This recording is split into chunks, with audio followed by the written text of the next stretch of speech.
طرقنا لك.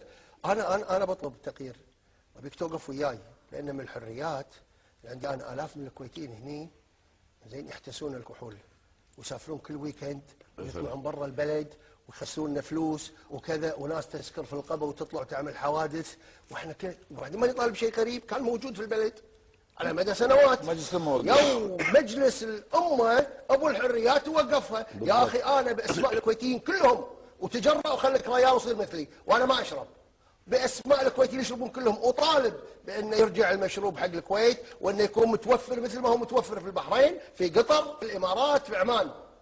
زين؟ خليه يتوفر عندي في الكويت.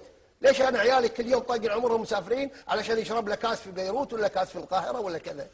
الحين بعد كلها انعدمت، الحين كلها قضايا ومشاكل. زين؟ طالب لي بالحريه هذه.